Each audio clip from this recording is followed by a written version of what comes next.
Hello and welcome to IDFC First Bank presents Leaders of Tomorrow Season 11. I'm Sunanda Jayasheelan. On the show tonight, first up, a deep dive into the real estate space, a conversation with none other than the top management of Sobha Real Estate, talking to us about what the market is looking like, technology, as far as the real estate space is concerned, amongst other things. Also on the show tonight, in our second segment, a closer look at how to stay healthy. That is an interview with Fitpass. In our first segment tonight, a very special conversation for a segment that we call Eye on Dubai, bringing you the most innovative businesses out of the Dubai market and what you should keep in mind when it comes to expanding there. My colleague Abhishek Sengupta on the ground in Dubai, joining us for a closer look at the Dubai market and a closer look at the real estate market. Abhishek, over to you.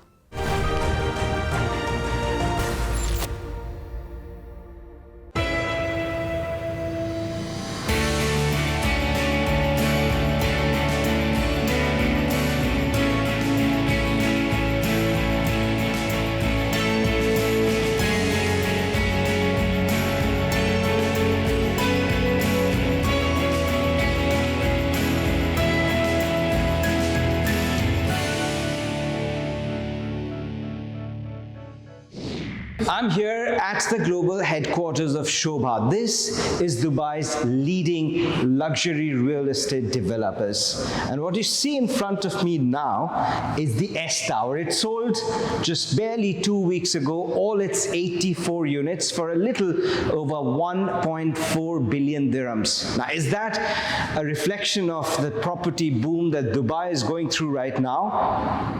Well, we'll find out from Mr. Francis Alfred, the Managing Director of Sobha.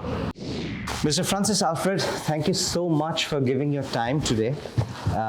We're sitting in the middle of your signature project, the Sobha S Tower, as they say. It sold out just a couple of weeks ago, 1.4 billion dirhams project sold out.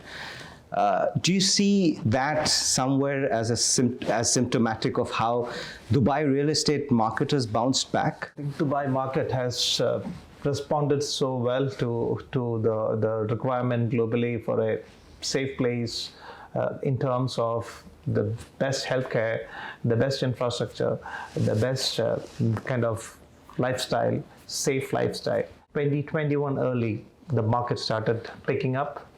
Globally, there was hardly any activity, any part of the world, but Dubai started picking up in terms of people coming in, investments coming in, and last 2.5 years, 21, 22, early 23, we've seen the trend has been just going up.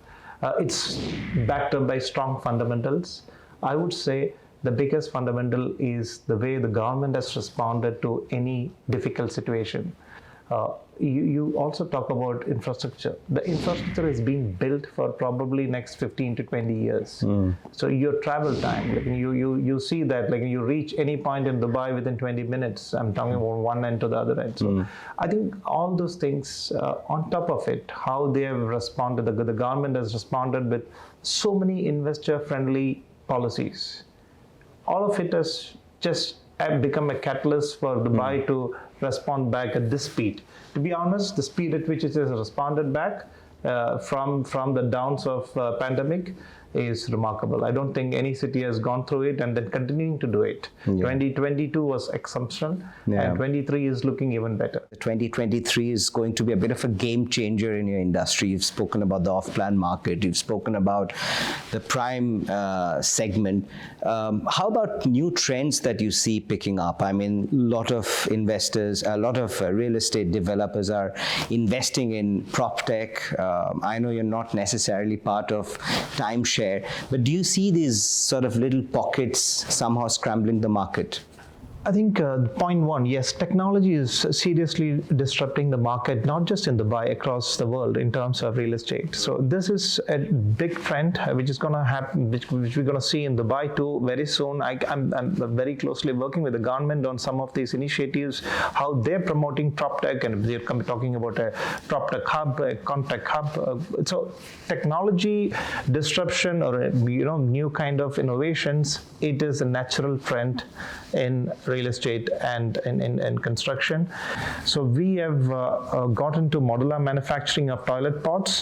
This is very unique in terms of providing the same quality, the same amount of inspections and all of it done in a factory rather than in a construction site. And probably we have started already producing some factory, and in another couple of months, we should be almost producing 20 toilets every single day from a factory to come to our construction site and move in as the structural slabs are ready. The whole thing will allow us to reduce 50% of the construction cycle time. So which is around 4 years could come down to 2 years. This is just a very small example, but there are so many other technology in terms of manufacturing brought into construction, and wherein we could look at a lot of design changes which is required to reduce the carbon footprint, reduce the time of construction. A lot of areas we are consistently working on. You did mention carbon footprint. In fact, that sort of tempts me to ask, how have you built sustainability into your plans of delivering projects? I think it's been the forefront always. I would say that when we started this particular... Especially at a year when COP28 is happening. Absolutely. Let's start with COP28. So we have recently signed with the government of UAE on the pledge, net zero pledge. So we are completely in every action being committed by the government. We are in the front of it. Not just for the sake of it. We believe that being a large developer, we are responsible to the environment and to the people. Few steps we took around on these actions is not today, long back. When we designed the master plan, we made sure that there is a lot of open space and there is enough of trees and plantation done even though it's in the heart of the city. This has allowed the microclimate in the heartland or my current development to be much lower than generally rest of the city urban areas. Allows introduction of the air conditioning usage and many other usage. Of course, other benefits of plenty of trees and open areas for kids to go around, and as a community, people love it. Just last year, I think Indians notched up about over 35,000 crore Indian rupees worth of investments in real estate in this part of the world. They led, so to say, the overall pie chart. Do you see that happening this year as well? And how much of your focus is on Indian investors? So Indians have always found Gulf and Dubai in particular to be one of their preferred destinations. Like a second home. It's a second home, and the one of the big reasons is the kind of multiculturalism what we have in Dubai and some of the cities here, and also the connectivity. It's 3.5 hours to most of the Indian cities. It is such a big advantage when it comes to and Dubai is a global city. You get all the amenities and all the lifestyle of the best city in the international cities in the world. It has always been there. For us, particularly, if you see for the last 6 years, almost 10% of our investor base has been Indians. And it's consistently, we have maintained it, and it's not moved both ways. We believe Indians are keep gonna investing in this market. So I think in long term, it is a highly preferred destination for Indians. Yes, the cultural mix of this place. There are no big language barriers. English is well spoken. You have a good amount of population who talks Hindi and other Indian languages. So, and in terms of the safety and in terms of the infrastructure, what is available, a lot of people are looking at in Dubai as at least as their holiday home destination, or sometimes even more than that, and permanently shift to this location. Talking about why Dubai has been a preferred destination, not just for Indians, but pretty much globally. What makes Dubai, that magnet for everybody? The way Dubai government has put the infrastructure and the government institution to make sure that this place is for everyone. I think that's a big advantage. Everyone feels at home. whether you come from whether you come from Europe, you come from Asia, you come from Africa, you feel at home. It's a continued effort they put for last 20 plus years, and then make sure that Dubai real estate and Dubai in an overall is a place for everyone. On top of it, new things. Yes, a lot of government initiatives, investor visas. You put 1 million dirhams, you get a 3-year visa. You put 2 million, you get a 5-year golden visa. So many such steps. 100% ownership of businesses. It's a big leap. On top of it, Friday is holiday. Friday being a working day, and Saturday, Sunday matching weekends changed to the global reference. So all of it. I mean, it just makes you to feel that you can be in Dubai and continue. You can manage your business anywhere in the world and have the world-class lifestyle. More than 80% of expats, Indian expats living in Singapore, actually own homes. I'm not sure if that percentage is high here, but do you see a shift in that mindset happening? More and more Indians buying homes, investing, and how do you see Dubai comparing with these global cities, Hong Kong, Singapore? I know a lot of people who are residing here for last few years, 2 years plus. They're always investing. Mainly from the property prices have consistently appreciated over the last every 5-year cycle. If you take it, the prices have continually grown. Your return on your investment is much better than any other city in the world. You get on an average 6+% for your investments. So there is no good reason for you to skip this opportunity. That's your message, and I'm sure audience viewers have heard that. Thank you, Mr. Francis Alfred, for your time. Thank you, Arushi. Today. Thank you. And Lovely. hope to speak to you very soon. Thank you. Thank you so much. Bye-bye. Abhishek, as always, appreciate you bringing us that perspective on the real estate space from Dubai. I'm going to take a quick break. When we come back, we're going to be in conversation with Fitpass.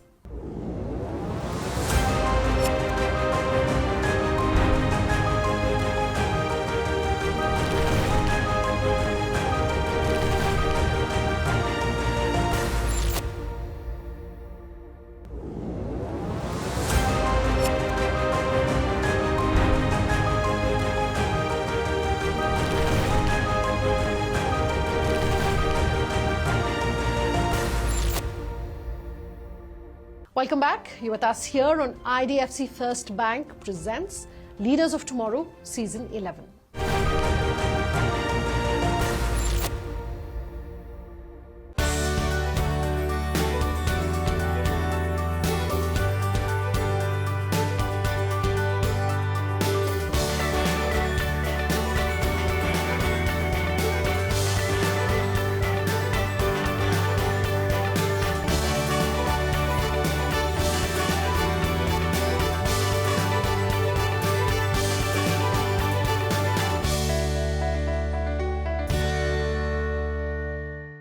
Arushi Verma of Fitpass joining me here live on the show to talk about all the innovations that are happening in the fitness space. Arushi, thanks for your time here, and I'm curious to understand why you got started in this space, whether you have a personal linkage really to the whole fitness movement. Before I come to that though, I want to set the context for our viewers and our entrepreneurs.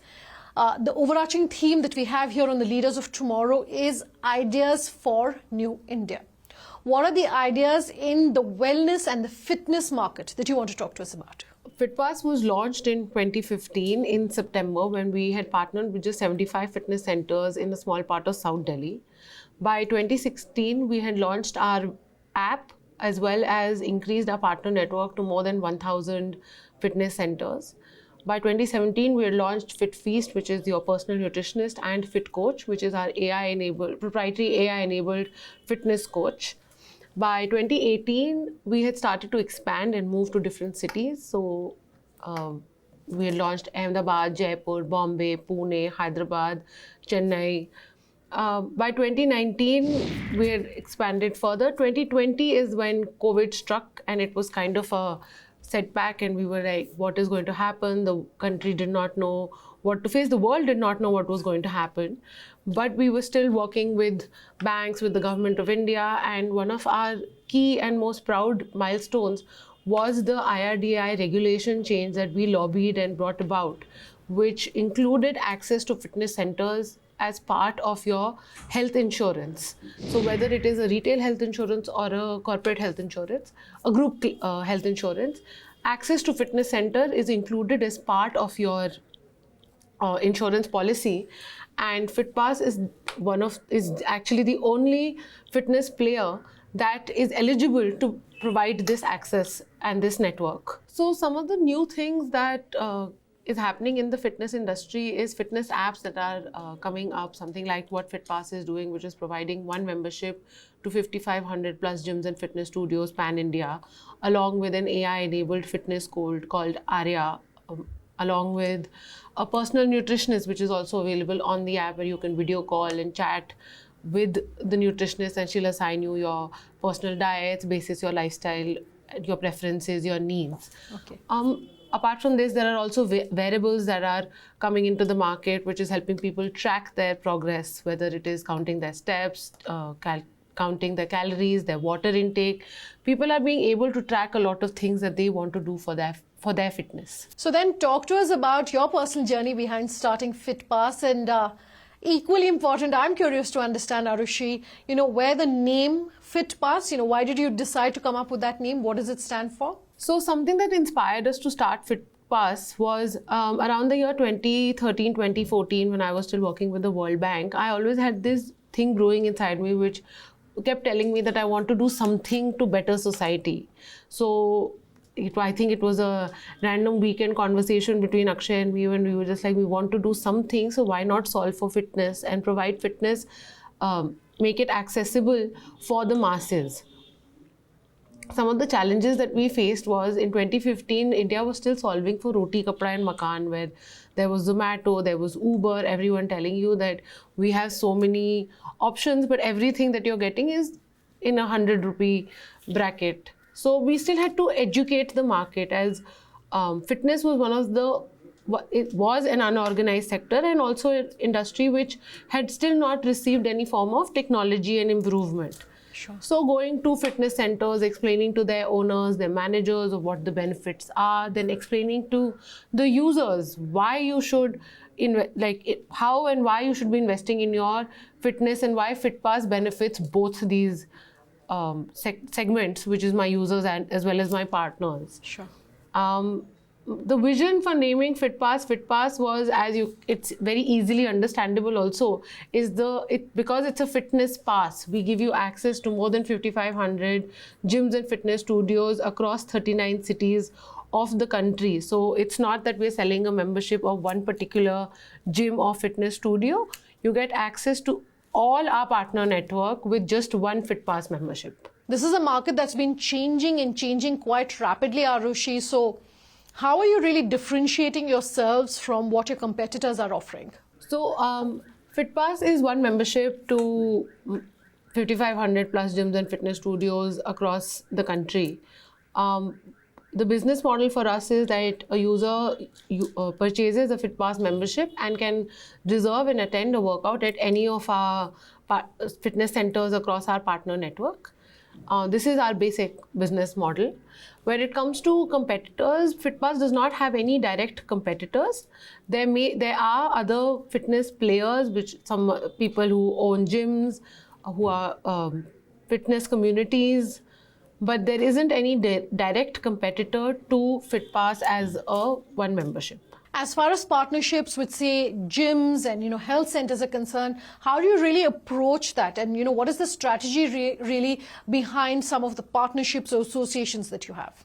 So when we had launched in 2015, one of the ways of finding gyms and fitness studios was to either pick a location, either make a physical visit or Google what all fitness centers are available in that area, or find something on Just Dial. Sure. Best obviously would be to physically go and visit the location, and we'd contact the manager, people at the reception. There used to be multiple visits that were required to meet the right person who would sign your contract, because it doesn't make sense to just sign a contract with a trainer. You had to have that partnership with the owner or a senior manager who is going to help you strengthen and build on the partnership that you've already created. All right. So I think initially it took us a really long time to get our partners active, to explain to them But over the years, seeing how we have benefited our partner network, we now just get partners approach us that, okay, we're opening a fitness center, please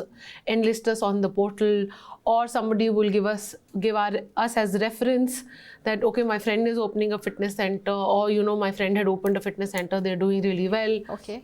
But over the years, something that we've also evolved is that we've come up with a 136-point checklist wherein to help standardize the experience that the customers avail. So every partner that we have, there is a certain standard that we ensure that they meet, so that everybody, whoever is using Fitpass and accessing these fitness centers, at least gets a minimum standard experience. In September 2021, we expanded further to tier 2 cities across the country, making us the largest fitness network in the country with a presence in 39 plus cities of India and a partner network of more than 5,500 gyms and fitness studios. How's the fitness market evolving and changing, Arushi? And how are you ensuring that your brand then is staying 5 to 10 years really ahead of its competitors and ahead of the curve? So I think what happened to the fitness industry during COVID was it got pushed to the 5 to 10 years ahead that it would have reached by its natural course, but I think it just came early, wherein everything was moving towards technology, while, as I mentioned earlier also, while Roti Kapda Makan was being solved through technology, fitness was still getting there. And I think COVID and the entire global pandemic kind of pushed that time forward and ensured that everybody was already solving for fitness through technology. So, and some of the things that we're doing and we'd already launched was Fit Coach, which is our AI-enabled fitness and training coach. Fit Feast, which is our personal nutritionist, which is available on chat, video call, voice call. You can connect with your nutritionist however is convenient to you. Something else that we're also working on now is a corporate wellness and employee benefit platform, which is helping businesses and corporations help solve fitness for their employees. All right, Arushi, good as always having you on the show with us tonight. Thanks for your time. Out of time on tonight's conversations. If you have any feedback for us, do let us know. Our details on your screens as we speak. Thanks for watching. Have a good night.